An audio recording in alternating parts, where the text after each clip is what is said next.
Assalamualaikum warahmatullahi wabarakatuh.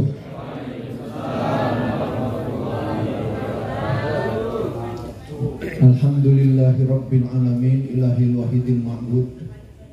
Wassalatu wassalamu ala sayyidina Muhammadin sirri hayatil wujud wa sababil a'dami likulli mawjud. Salatan tusabbitu fi qulubinal iman wa tuhaffidunal Qur'an wa tufahimuna minhul ayat wa taftahuna biha nurul jannat nurun na'im wa nurun nadari ila wajhikal karim wa ala alihi wa sahbihi wa sallim. Subhanaka la ilma lana illa ma'alamtana innaka antal alimul hakim wa la hawla wa la quwwata illa billahil aliyyil azim. Rabbi shrah li sadri wa yassir li amri wahlul 'uqdatam min lisani yafqahu qawli. Allahumma ighfir lana dhunubana wa khata'ana wa'tina quwwatan min indika hatta nakuna minal mudirina fi hadhil jam'iyyah. Jam'iyyah Thariqah Qadiriyah Naqsyabandiyah Suryala Yasir Narasa, berkhusus di Kabupaten Bekasi, di Kecamatan Cikarang Timur. Allahumma ij'al hadhil jam'iyyah jam'iyatan mubarakan waj'al mudiraha minal mukarramin ya Allah.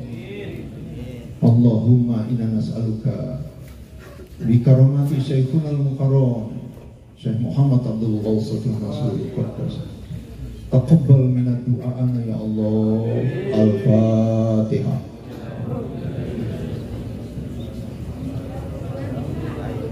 Ihdinas siratal mustaqim.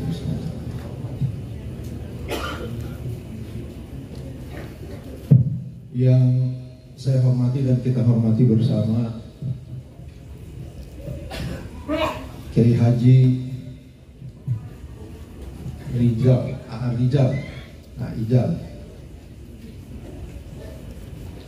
siapa namanya? Gus Solih Anwar Saiful Rizal, putra pengusaha Baos, pemimpin Ketua Umum Juhuda 38 se-dunia. Di luar negeri udah ada ya? Ada. Yang kita hormati bersama guru kita, pembimbing kita di sini, Bapak Kiai Haji Mustafa Taufik, yang telah banyak sekali membawa ikhwan, membawa masyarakat masuk ke dalam Ikhwan KKN Suryala Yasir Narasa. Kita doakan beliau terus sehat dan ditambah rezekinya, dikabulkan hajatnya. Aijal juga yang selalu keliling kemana-mana. Dari sini lanjut ke Indramayu katanya, luar biasa sekali. Jadi jarang pulang. Jarum super, jarang di rumah, suka pergi. Kita doakan selalu sehat, panjang umur, dan juga ditambah rezekinya. Udah rezekinya aja udah yang tambah, yang lainnya nggak usah ya.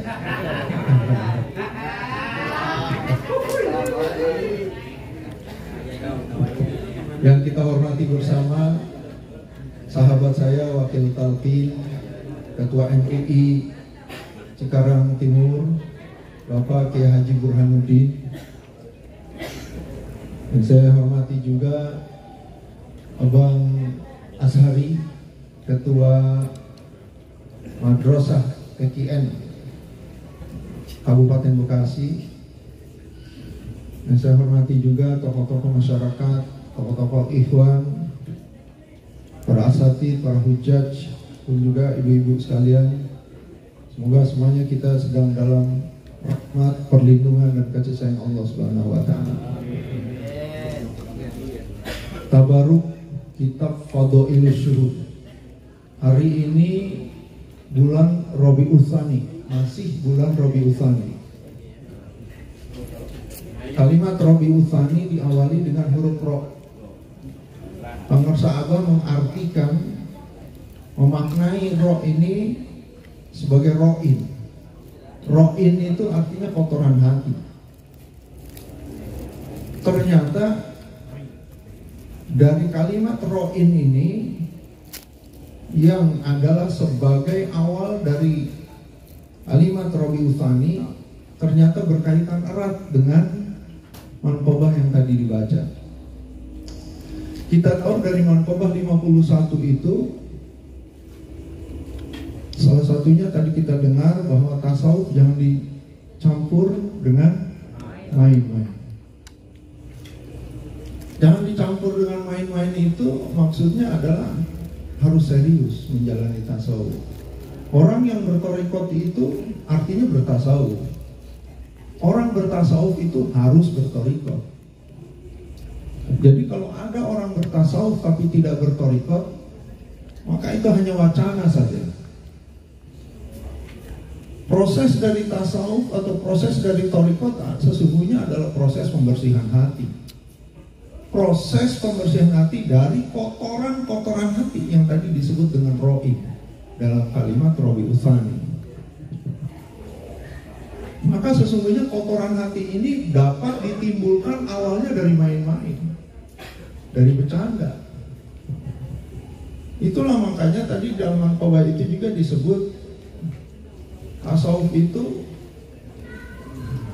mengendalikan diri dari hal-hal, membatasi diri dari hal-hal yang dihalalkan. Kalau dari yang diharamkan udah jelas, itu syariat. Tapi tasawuf membatasi diri dari hal-hal yang dihalalkan. Gitu. Maka sesungguhnya kotoran hati ini atau bahasa Arabnya ro'in inilah yang menjadi pemicu kemudian hati kita lupa pada Allah. Kesannya menjadi orang-orang yang fasik. Pada ujungnya jadi orang yang fasik. Jadi sesungguhnya kita mengamalkan thariqat Qadiriyah Naqsabandiyah, pondok pesantren Suryalaya ini adalah membersihkan kotoran hati. Karena yang menghambat kesuksesan seseorang itu sebenarnya adanya kotoran hati.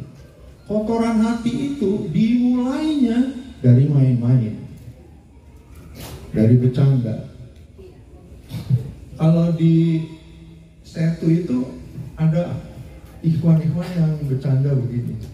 Kan Abah Awas mengatakan dalam salah satu pesannya, yang mau ikut Abah tanggalkan rokok.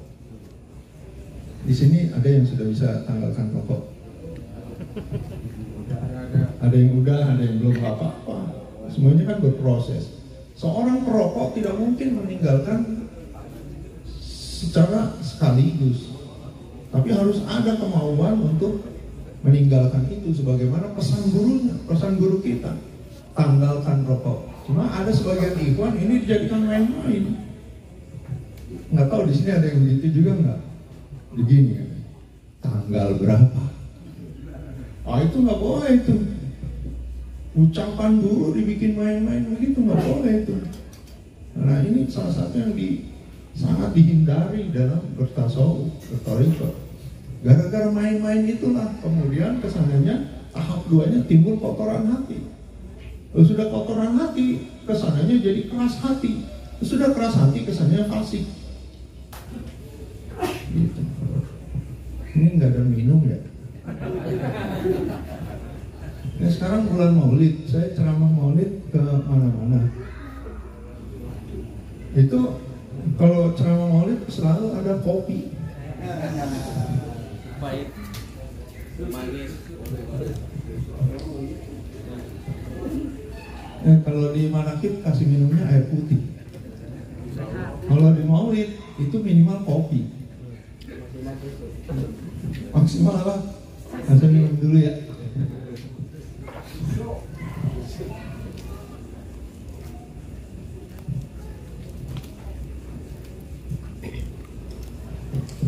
Nyusu antar aja kalau kurang manakib.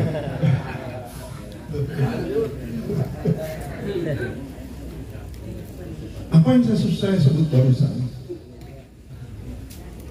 Sesungguhnya di dalam kita beragama ini, dalam hal ini beragama Islam, itu hanya ada dua jenis. Hanya aja dua jenis yang tadi disebut oleh murid kita. Wa qul ja'al haqqu wa zahaqal batil innal batila kana zahuqa. Sesungguhnya sudah datang yang hak itu untuk menggantikan yang batil, dan pasti yang batil itu akan lenyap. Begitu kata Qori tadi, membaca Al-Quran. Jadi sebenarnya di dunia ini hanya ada dua saja, batil atau hak, hak atau batil. Tidak ada yang tengah-tengah, tidak ada. Kalau dia belum batil, berarti dia masih hak. Begitu aja. Nah, yang hak ini sudah datang untuk menggantikan yang batil. Bagaimanapun, begitu kalau kita pakai terjemahkan dengan bahasa bebas, bagaimanapun yang batil pasti akan lenyap. Baik, untuk menjelaskan hal ini dengan berawal dari kotoran hati yang di bahasa Arabnya adalah ro'in, maka saya akan mengemukakan satu teguran Allah kepada orang-orang yang beriman terkait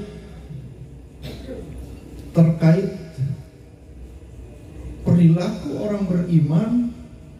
Allah tahu orang beriman itu udah pada dzikir, udah pada ibadah, tapi nggak pernah khusyuk, tapi tidak khusyuk dalam dzikir, dalam ibadahnya. Allah menegurnya dengan kalimat yang halus tetapi menusuk perasaan. Sesungguhnya Al-Hadid ayat 16. Bismillahirrahmanirrahim. Alam ya'ni lilladzina amanu an tahsha'a qulubuhum li dzikrillah wa ma nazala minal haqq. Apakah belum datang waktunya? Belumkah tiba saatnya bagi orang-orang yang beriman untuk secara khusyuk hatinya lidzikrillah, berzikir pada Allah? Coba, halus banget itu bahasanya. Apa belum sampai waktunya bagi orang-orang yang beriman untuk kolbunya? Karena kalau bicara khusyuk bukan lisan, pasti kolbu. Bukan gerak badan, pasti kolbu. Makanya antahsya'a qulubuhum lidzikrillah, dalam berzikir pada Allah. Jadi Allah tahu orang-orang yang beriman itu udah pada zikir, tahu. Di masjid-masjid kita dengar suara-suara zikir, Allah tahu itu. Tapi Allah juga tahu kondisi zikir masyarakat itu belum khusyuk. Dan sesungguhnya kondisi masyarakat yang zikirnya tidak khusyuk ini bukan hanya terjadi pada umat Muhammad, tetapi pada umat-umat sebelum Muhammad juga. Maka dalam Al-Hadid ayat 16 itu dilanjutkan. Tadi kan antasya'at qulubuhum lidzikrillah wa manazala minal haq, dan mematuhi kebenaran yang telah diturunkan. Kemudian dilanjutkan kalimat itu, wala yakunu kalladzina utul kitaba min qablu. Jangan kayak orang-orang dulu yang telah diturunkan kitab sebelumnya. Jadi orang-orang dulu juga begitu. Kata Al-Quran, fatona alaihimul amadu faqasat qulubuhum. Mereka melalui masa yang panjang, kemudian hatinya menjadi mengeras.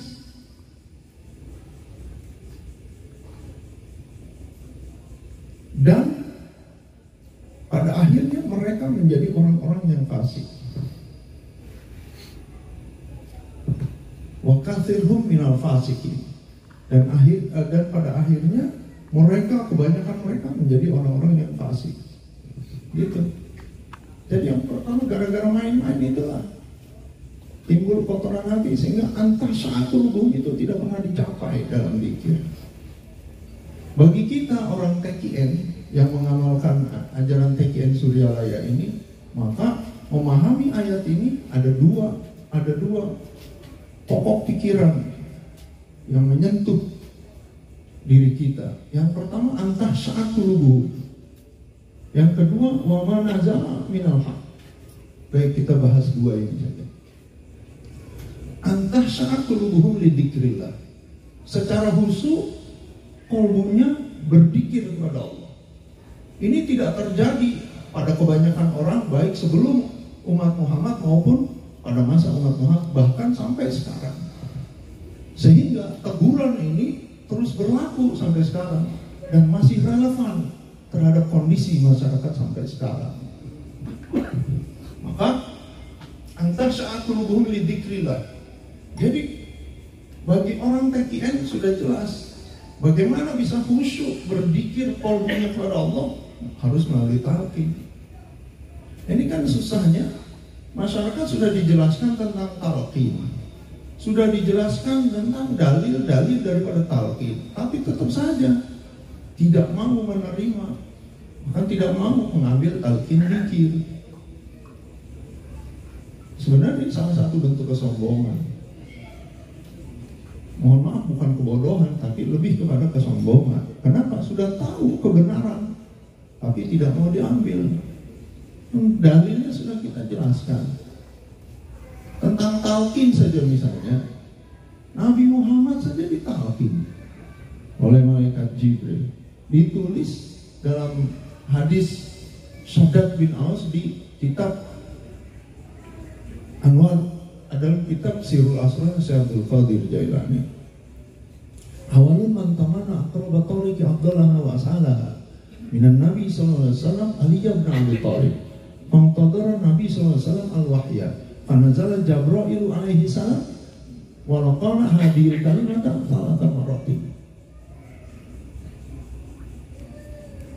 Yang pertama kali meminta jalan yang paling dekat akrobatoriki kepada Allah, dan jalan yang paling utama kepada Allah, dan jalan yang paling gampang kepada Allah adalah Ali bin Abi Thalib. Fantadara Nabi SAW al-wahya, maka Nabi pun tidak langsung menjawab apa yang diminta Ali, tapi Nabi menunggu wahyu dari Allah. Ketika Nabi menunggu wahyu dari Allah, fanazala Jabril alaihi salam, turun Jibril alaihi salam. Apa yang dilakukan Jibril? Walaqana hadhil kalimatan salatan maratin. Mentalkinkan kalimat ini 3 kali. Ayat kalimat la ilaha illallah. Mentalkinkan kalimat ini. Setelah itu barulah Nabi mentalkin Sayyidina Ali. Setelah itu baru sumaja'a ila ashabihi walaqanahum jami'a. Barulah Nabi datang pada sahabat-sahabat lainnya dan mentalkin secara berjamaah. Ini kan dalil udah jelas banget. Tapi udah jelaskan, tapi tetap aja nggak mau ngambil talqin dikit. Nah, inilah kesombongan. Kalau sombong itu hak apa batin? Batin. Awal dari kesombongan itu apa? Main-main. Setelah main-main maka menjadi apa? Ro'in. Kotoran hati. Kan tadi saya bilang, di dunia ini hanya ada 2. Kalau dia tidak hak, pasti dia batil. Kalau tidak batil, pasti hak. Dan yang hak sudah datang untuk menggantikan yang batil. Tinggal kitanya, masyarakatnya mau ngambil nggak yang hak ini. Dalam hal talqin dzikir, untuk mencapai antah sa'at qulubuhum li dzikrillah itu, alatnya talqin. Maka kenapa talqin itu menjadi sesuatu yang sangat penting dalam agama Islam? Bahkan umat ini itu dimuliakan kalau di dalam talqin itu kan artinya menyambungkan diri kita, amalia kita kepada para ahli silsilah sampai ke Rasulullah SAW, sampai kepada Allah Subhanahu wa ta'ala. Jadi dengan talqin kita bersanad. Kalau hadis disebutnya dengan sanad, dalam tarekat disebutnya silsilah. Umat ini dimuliakan dengan sanad atau isnad. Laulal isnada laqala man syaa masya. Kalau orang tidak punya sanad, Kalau saja tidak ada sanad, maka seseorang bisa saja kemudian mengucapkan apa yang dia mau. Jadi sanad ini itu sudah menjadi pegangan dalam agama kita dalam menjamin kebenaran sebuah hadis kalau dalam ilmu hadis, dan menjamin kebenaran sebuah thariqah kalau dalam ilmu thariqah. Itu harus ada isnad atau sanad. Tetapi setelah selesainya periode pengkitaban atau kodifikasi, kalau dalam ilmu fikih itu selesainya periode kodifikasi itu ditandai dengan selesainya penulisan kitab Itu sanadnya sudah tidak begitu ketat lagi dalam agama kita, walaupun masih ada ya sampai sekarang. Tetapi yang sampai sekarang masih ketat memegang sanad atau memperhatikan sanad adalah kelompok thariqah. Oleh karena itu di zaman itu thariqah yang tidak ada mursyidnya atau mursyidnya tidak bersambung sampai ke Rasulullah itu tidak mu'tabarah gitu. Nah, maka inilah pentingnya kenapa talqin dzikir. Kenapa talqin itu menjadi alat sebagai antasya'atul lidzikrillah? Karena dia bersanad sampai ke Rasulullah SAW. Bukan hanya menjamin kebenaran talqinnya dengan sanad itu, tetapi juga mengalap barokah atau ngambil berkah dari runtutan orang-orang soleh yang yang meriwayatkan, yang menyampaikan, yang menularkan ajaran ini. Maka orang kalau mau khusyuk dalam berzikir pada Allah, mutlak harus mengambil sanad dalam zikirnya. Kita ini zikirnya la ilaha illallah. Sama saja dengan yang di masjid-masjid, yang di musola-musola zikir la ilaha illallah. Kalimatnya sama. Tetapi bedanya adalah mereka tidak bersanad, kita bersanad.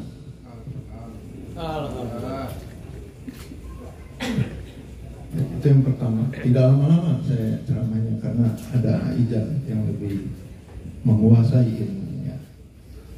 Yang kedua baru wa manazala minal haq, dan kepatuhan terhadap kebenaran yang telah diturunkan. Kan Allah bilang tadi ya, apakah belum tiba saatnya bagi orang-orang yang beriman untuk hatinya secara khusyuk berzikir pada Allah dan mematuhi kebenaran yang telah diturunkan. Baik, sekarang kita poin yang ini, kebenaran yang telah diturunkan. Di dunia ini Pak, Bu, kebenaran itu ada banyak.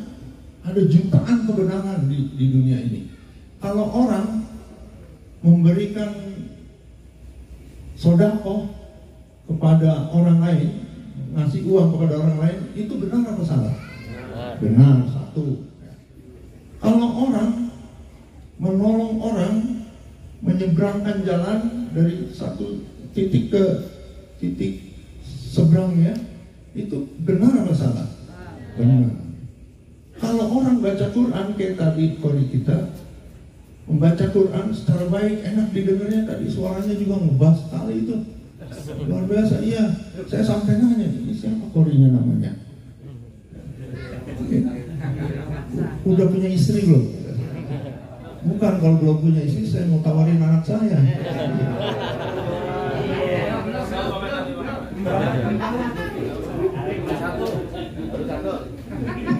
Oh, baru satu. Itu ya.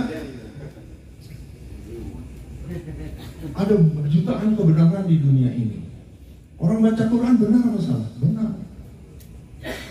Tapi di antara jutaan kebenaran yang ada di dunia ini, yang paling afdol kebenaran adalah la ilaha illallah. Sampai Rasul itu mengatakan, afdalul qultu ana wa nabiyuna min qabli la ilaha illallah. Seafdol-afdolnya ucapan dariku. Bayangkan selama hidup Rasulullah ada berapa juta ucapan yang keluar dari lisannya. Ditambah lagi, dan dari nabi sebelumku, berapa triliun sudah ucapan yang keluar dari lisan para nabi sebelum Rasulullah. Pasti udah triliunan lah kalau sampai sekarang. Tapi kata Rasul, di antara semuanya itu yang paling afdol adalah la ilaha illallah. Kenapa? Karena segala kebenaran yang ada di dunia ini masih bersifat semu kalau tidak dikaitkan dengan la ilaha illallah. Orang misalnya kurban itu kan ada dalil yang ukumuha wala dimauha wala qiyana luhum taqwa minkum. Tidak sampai dagingnya, tidak sampai darahnya, orang berkorban itu kan benar.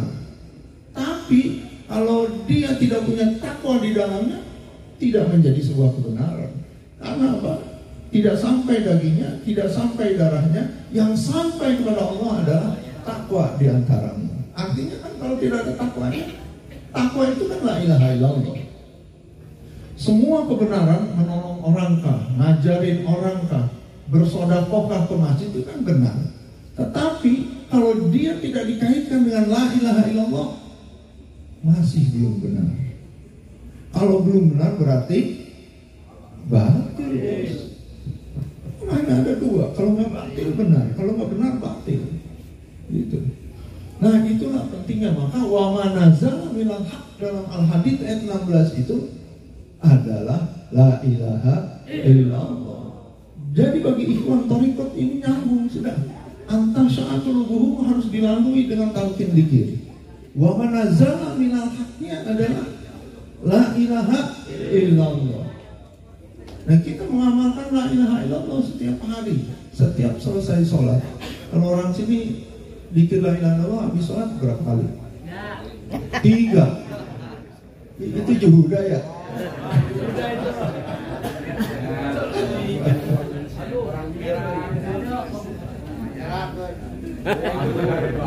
Jadi wa manazala minal haq itu adalah mematuhi kebenaran yang telah diturunkan. Dan kebenaran yang diturunkan itu kalau disimpulkan adalah la ilaha illallah. Semua kebenaran yang ada di dunia ini kalau tidak diperkaitkan dengan la ilaha illallah masih belum benar. Wallahul muwaffiq ila aqwamit thoriq. Wassalamualaikum warahmatullahi wabarakatuh.